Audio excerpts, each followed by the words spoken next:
What's going on, guys? Listen to the David F. Haas podcast. Today's episode is about how to break free from any addiction. This is something that I'm very well versed in, and I was able to break free from pretty much all addictions without any AA or anything along those lines. I've talked pretty extensively on the podcast about breaking free from alcohol. But what I find with most people that have addictions, including myself, was that after you drop one addiction, you move to the next. So when I was a kid, I was smoking marijuana. I dropped that and went to alcohol. Dropped alcohol, it went to caffeine and sugar. And so recently I finally, after, I've been sober for 13 years now. After 13 years of sobriety, I finally dropped the sugar and the caffeine addiction. And so I've had some pretty crazy insights during this process of learning how to stop the things that are limiting us most. And I could probably write an entire book on that. But what I want to talk about in today's podcast is kind of like the journey I went through in the last 6 months that finally got me to the place I needed to get to finally break free from this last addiction. And now you can apply this to whatever addiction that you have. It doesn't matter what it is. The process is still the same. So for the pop and sugar, for me, it was a big problem, and I recognized that it was limiting me. And there are so many pieces of the puzzle that got put together for me to finally have the one moment of clarity that I was like, oh, I can quit, right? And this is what happens in spiritual growth, is that we get all of these little tidbits of information. And I always gave the example or the analogy of it's like building a light bright, and a light bright was like these little glowing pegs, or they didn't glow actually. You put these little pegs into this thing that was backlit, and then you could flick the light on, and then all the little pegs would glow, and you could see the picture that you painted. And this is the way I describe spiritual growth, is that there's all these little pegs, and you're building a picture, but as you're building the picture, you don't really know what the picture is going to be.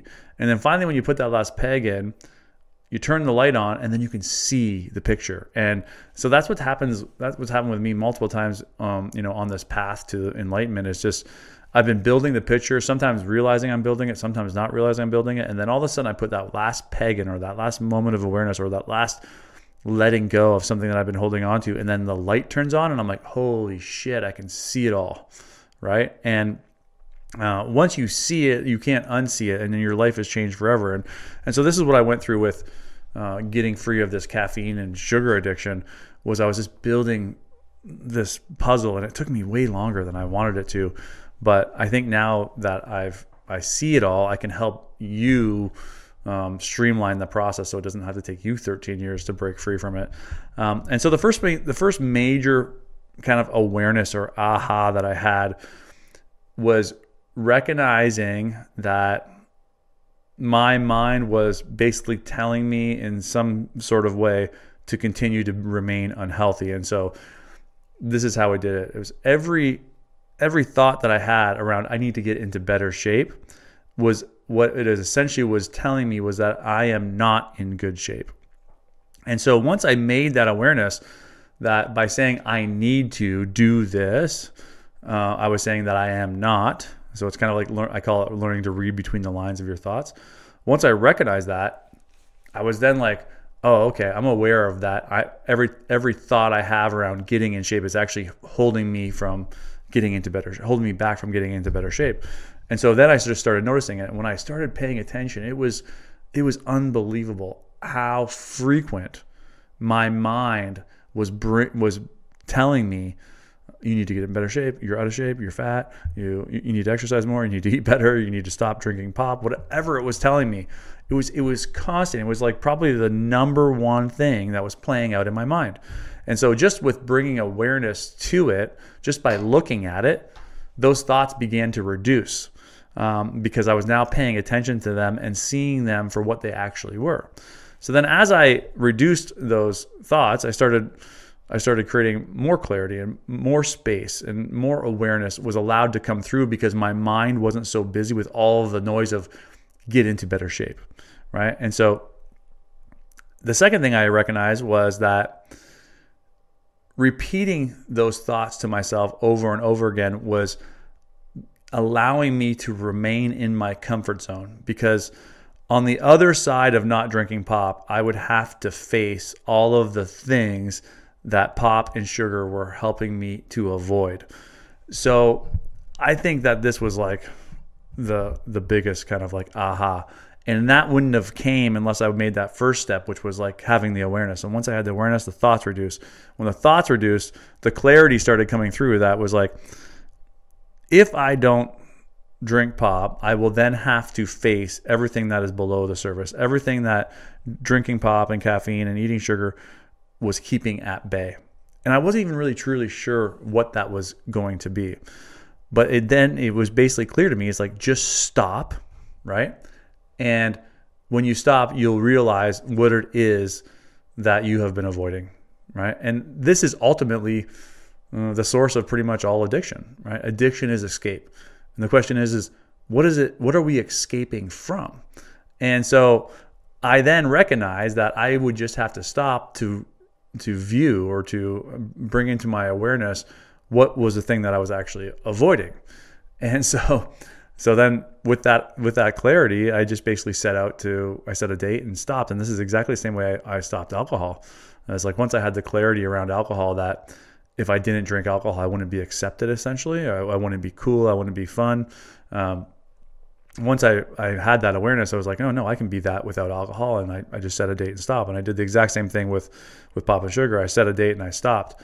And the first week of that was like complete hell. Like, I don't think I realized how addicted physically I was to caffeine and sugar. Like, I was a week of headaches and flu-like symptoms and just being miserable.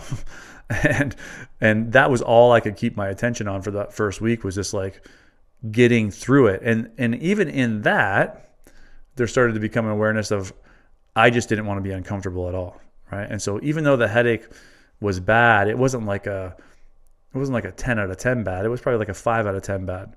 And so it was like, there was just this recognition that this is what I need to go through to get to where I want to go. And so now I recognize, I'm like, okay, I need to go through this to get to where I want to go. And that reminds me of a third realization, was like, well, where is it that I want to go?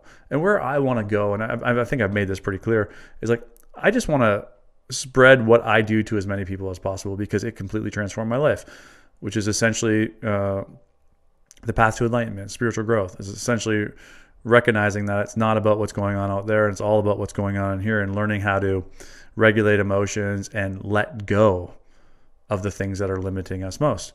And so when I tuned into, what is it that's blocking me from putting myself into this place of like just pure attraction, like where I say, hey, I'm doing a retreat out at Lunga Vita and it's like sold out in 2 minutes, like Taylor Swift level of demand is what I like to kind of call it. And my wife has actually achieved that. She has it in her tattoo business. So she opens up her books for a day and she gets 500 inquiries and she books up her next 6 months, right? And so that's where I want to go. And it's not because so much as that I want the money. Sure, yeah, of course, the money will be great when I start selling out events like that. But it's more so about the fact that I'm getting this message out to more people. I'm helping as many people as I possibly can break free from the shit that limited me my whole entire life. And that's like what really gives me the juice. Like when I have a client and they really have this eye-opening like aha moment, I can just see the shift. I get a flash of where their life is going and how it's going to transform. I was actually just on messaging one of my clients this morning about 5 years ago. He said 5 years ago, as he says, is when he used the word force me to start my own business, which is a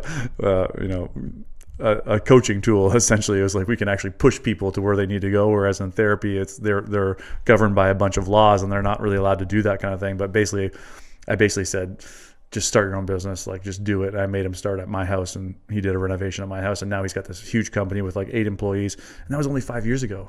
He's completely transformed his life, and it was all about getting clear on where he wanted to go. So I'm clear on where I wanted to go, and so while I was on this journey of trying to break free from the addiction, one of the things that I needed to become clear on is where I want to go. Once I became clear on where I wanted to go, I had to ask myself, well, why or not why am I not there now, but what is preventing me from getting there? And the answer that came to me in guidance was that I have to become what it is that everybody kind of desires, right?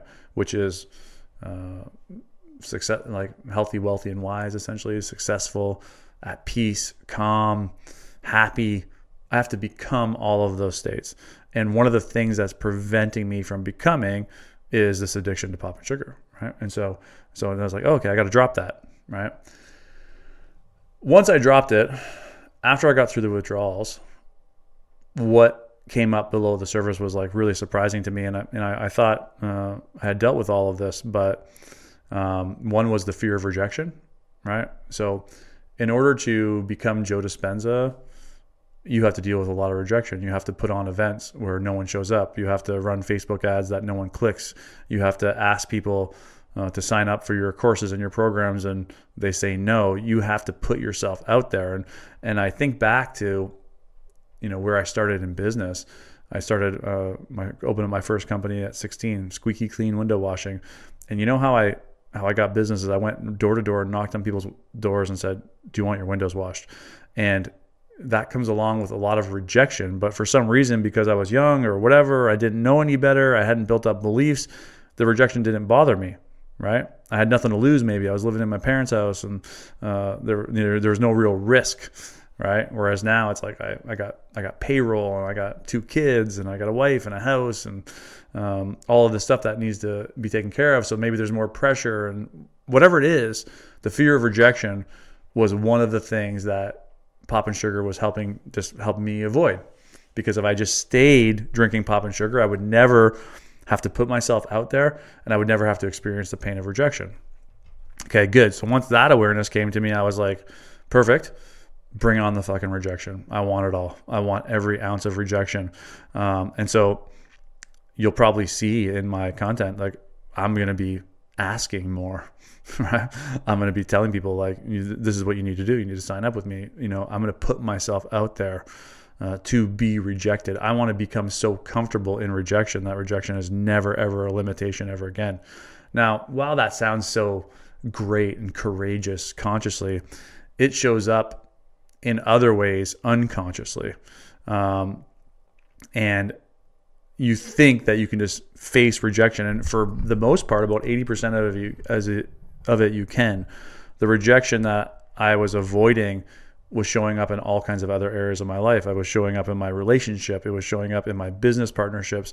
And it was in any close relationships, I was just avoiding rejection at all costs. And so that's the greater rejection that I'm still working through, still connecting to where it all began in my life, and allowing myself to feel the pain of rejection completely, so that I no longer need to protect myself from it. And then the next thing that came up was this, and this is, I think, probably the most critical piece of awareness that I've received in the last, 20 years, was that all addiction, all escape, all problems, essentially, are derived from the narcissistic core of the ego, which is essentially designed to do one thing, which is to protect us. And even though I was consciously aware of that, I was still unconscious of how the mind, the ego, was protecting me from the pain of rejection. But it was also protecting me, and this is the tidbit, it was protecting me from the pain of not fulfilling my potential, right? So when I say that I want to become Joe Dispenza, I want to become Taylor Swift-like in the spiritual space, where I announce my event and it's just people just flock to it. When I say that, I have to become a certain person in order to attract that level of demand. And in order to become that person, it requires me to do a lot of things that are going to be uncomfortable. It is going to force me into uncertainty. And that uncertainty is scary. And I could either move towards maximum my potential and face all of that uncertainty, or I could drink a pop, and eat some sugar, right? And so it's like that saying that's been going around a lot lately. It's like the easy road always becomes hard and the hard road always becomes easy. And so the easy road was to drink pop and eat sugar. That road would have became very hard if I would have gotten to a place where I had a heart attack or I got diabetes or whatever the hell would have happened if I would have kept on going down that road. The hard road right now is to face all of the uncertainty that will most likely, with 100% certainty, come as I go down this path of putting what I do out to more people. And so all addiction essentially is about the pain of not fulfilling our potential. And that's what we all want. We all want to maximize our potential. We all have this in us, this belief in us that we were put on this planet to do something. And it is 100% true, right? I'm lucky enough that I was able to get aligned with what it is I'm supposed to do, which is to coach and to help and to teach and to serve, right? And that's essentially what we're all meant to do, but the capacity may change. Maybe you're meant to serve the employer that you work for. Maybe the thing that you're supposed to do is raise your children, which I think is probably the most important thing that we'll ever do, right?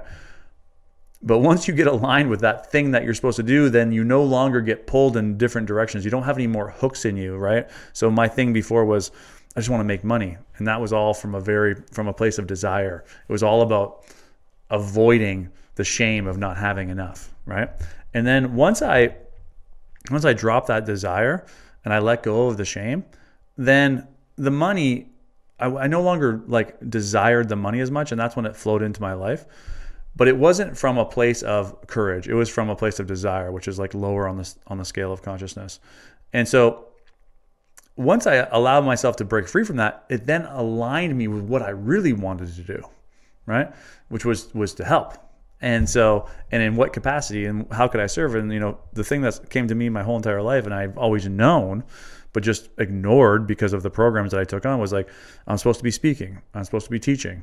This is what I've been called to do my whole entire life. And now that I know that, I can look back on my life and see all of the areas of where I excelled. Like when I was in grade school, you have to give the speech, I was always the kid that won the speech, and I was always the kid that went up in front of the school, right? And so this is like the gift. This is what I've been called to do, right? And so now that I'm aligned with that, I can't get pulled off that alignment very easily, even though I still do. I can't get pulled off that alignment because like someone can say, hey, you know what you should do is you should invest in Bitcoin. And I'll just be like, no, like this is my path. Like, hey, you know what you should do? You should open up I was actually just in Florida, and they have like the greatest car washes in Florida. Like you pay $17 a month and you can wash your car every day, and they have this great vacuum station. And I'm like, fuck, I would love to open up this business in Canada, but I'm like, no, it's like, that is not my path. Like this is like, my path is to serve and to coach and to teach and to host retreats and, all of that, all of the things that I'm doing. And so I just don't allow myself to get hooked or pulled off of that alignment. So once you're in alignment though, then you have to face all of the uncertainty and all of the rejection and all of the things that you have been avoiding through escape. So ultimately, all of our addictions, whether it be sex, drugs, alcohol, shopping, gossiping, whatever that may be, all of it is just to keep us in the safety of the known, to keep us from actually fulfilling our potential. Because in order to fulfill our potential, we have to move into the unknown.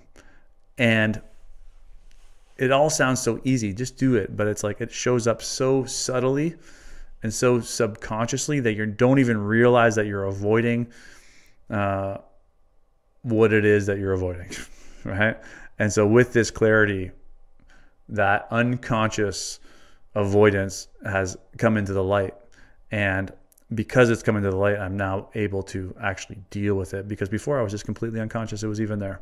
And so now that I know that, it's like I'm just avoiding being the best version of me because of everything that might come along with that, right? And it seems silly that when I say it out loud like that, but it's like, that's it. And so now I've never been more motivated in my entire life to put out more content, to help more people, to serve more, to actually ask and not worry if I get rejected, and to deal with all of the emotions and everything that comes up when I move into the unknown and into the uncertainty. And that's essentially what we're all avoiding. So that's it. And I don't know what the amount of steps were in there, but there's some steps in there, and you can basically break it down from there. But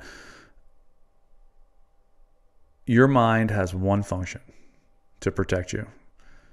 And so whatever your mind is telling you, it's probably a good idea to do the exact opposite, because the mind is only trying to keep you safe. And our growth, our potential, our unlimited ability to design whatever life that we want to design lives in uncertainty, in uncomfortability. And we have to be willing to go there. That's pretty much it. Thanks for taking the time to listen.